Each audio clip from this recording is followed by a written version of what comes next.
Well, welcome to Focus Today. I am excited to have back with us Bradlee Dean. I just love this man's ministry and what he does and keep track of him. But he's had some interesting times lately.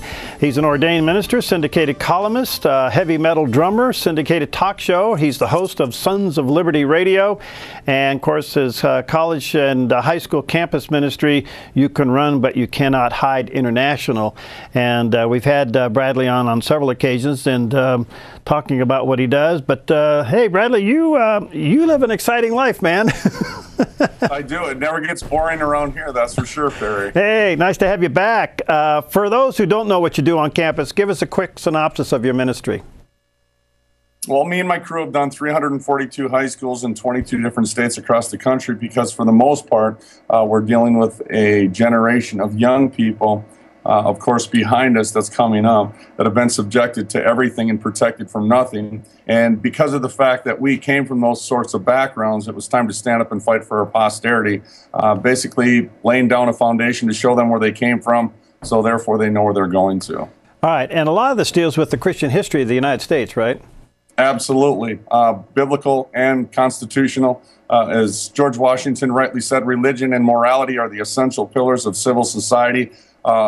Those are the two pillars in this country that are under attack right now in our country, and we want to give them an understanding and a true history of who they are, and that's exactly what we're doing, is laying that foundation. Now, not everybody likes your approach. You've had some campuses cancel your scheduled events. Others welcome you with arms wide open. But most recently, you had a teacher really get upset. What happened? Well, we had one of our street teams out in Fort Lauderdale, Florida area, and what took place there is we had a little sign on the table where we sell our comic books, our documentaries, and the such, our CDs, and it said, "Help our posterity, help children in public schools." Also giving them a constitutional and biblical understanding of their foundations, and it also said showing them the price of their freedoms, honor the veterans. Well, one of our street team members had the audacity to say hello to this woman who happened to be a constitutional teacher at one of the local schools there. And she just went ballistic. She first went after Chase, the street team leader. She began to grab his camera, which was his little film mechanism that he was using to capture everything that she was doing as she was assaulting him. And the next thing she did after she grabbed his camera, she walked into the store and she called the cops. A couple minutes later, she comes out, and she was upset, Perry, because she said there was lines between church and state, and Chase, the street team leader, just simply asked her the question, "I have a Constitution in my hand right now. Can you show me in Article 1 of the Bill of Rights where it says anything about the separation of church and state?" And she got belligerent. She got, irate. And so what she did is she came back out of the store, and she started the debate again. And this time she took her purse and she started to hit Chase with her purse as she was decrying the fact that she was being assaulted. Now, what's interesting about that is this is totalitarianism. It's nothing new under the sun. They love to pull your hair, smack your face, and then they cry victim. Well, the police show up a couple minutes later after the police heard both sides of the story. They'd walked up to Chase and asked Chase if he wanted to press charges against this constitutional teacher. And did he? No, we didn't. We'd actually found out that she was a teacher, and we also found out that she has cancer. Perry, it's not my job to go out there and snuff people out. I'm a preacher. I desire redemption, not condemnation. Right. But that's up to them. And I say this to the people that have asked us thus far.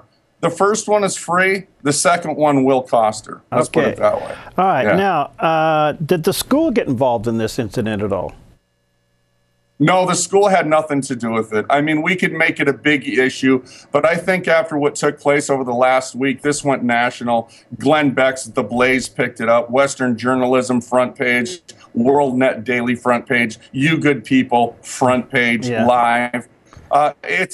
It's all across the boards. Charisma picked it up. One News Now picked it up. AFA picked it up. Right. So I think the job has been done. I think the point has been made that, listen, folks, if we want to fulfill our rights that God has given us, then we need to exercise those rights. And it sounds familiar when Scripture comes to mind that we're to fight the good fight of faith. And in the natural, the price of liberty is eternal vigilance. And that's all we're doing is exercising our rights.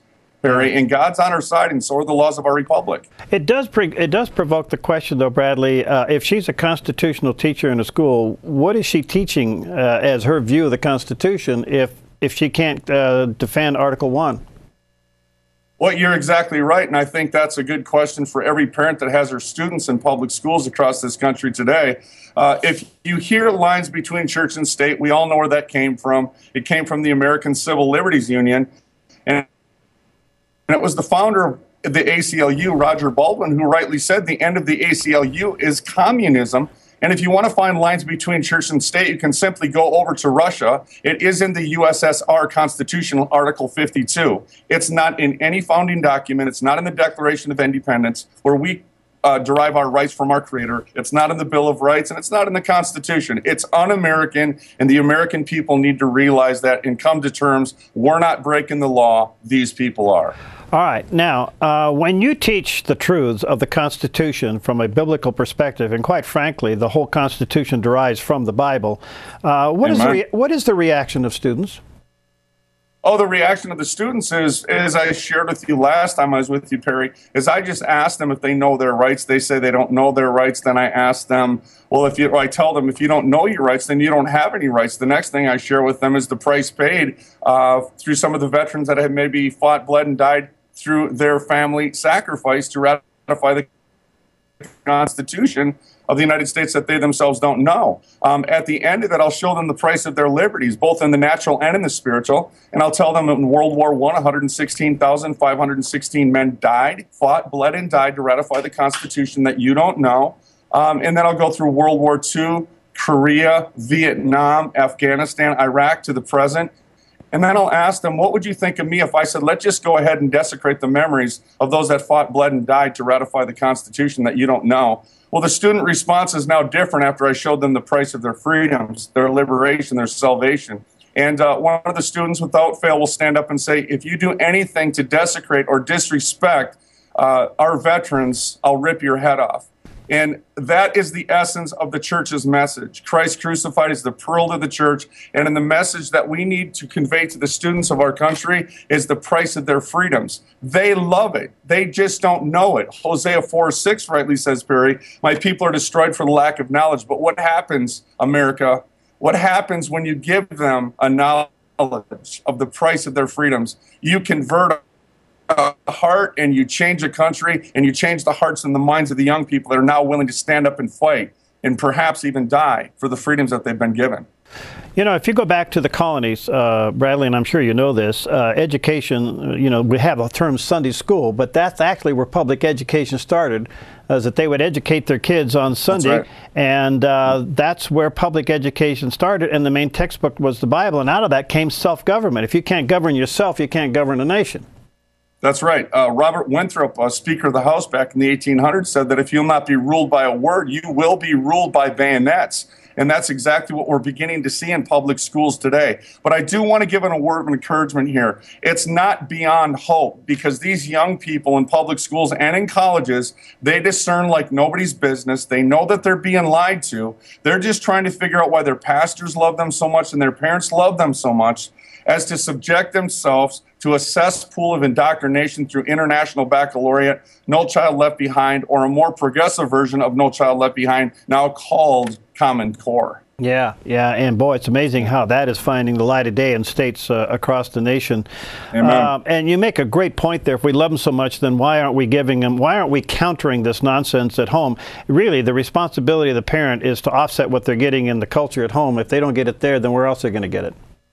If I can heighten that point just a little bit, Perry, it's also interesting to note that William Bennett, the Secretary of Education under Ronald Reagan, said, in essence, the longer that students stay in public school, the stupider they get. And if you look at the fruit of what he's saying, 700,000 students every year in this country cannot even read their own high school graduation diplomas before they graduate. Wow. All right, so and you make a great point too, and that is these young people are very perceptive. They know that something is desperately wrong in our culture. Yeah. We have the answer, but we're afraid to give it. It seems like we've been cowed down on this separation of church and state thing, and we're not willing to really have a little gutsy feel here and get out there and counter the nonsense. Well, Congress shall make no law respecting an establishment of religion nor prohibiting the free exercise thereof. And freedom is the right to do what the law permits. Friends, we're not breaking the law. We're obeying the law. When you have organizations such as Freedom from Religion and the ACLU and the such, these are the people that are using intimidating methods only to cause people to cower. And if people would read their blood-bought documents, Perry, it's really easy to see who's breaking the law, and it's really easy to see who's lying. And once you know your founding documents, friends, I don't need to tell you who's lying any longer. It's just time to stand up and do the stuff. It really is. That's wonderful. Have you noticed a significant difference when you're doing your presentation between college and high school? Oh, yeah. Colleges, you're dealing with people that think they now know everything and you can't tell them anything.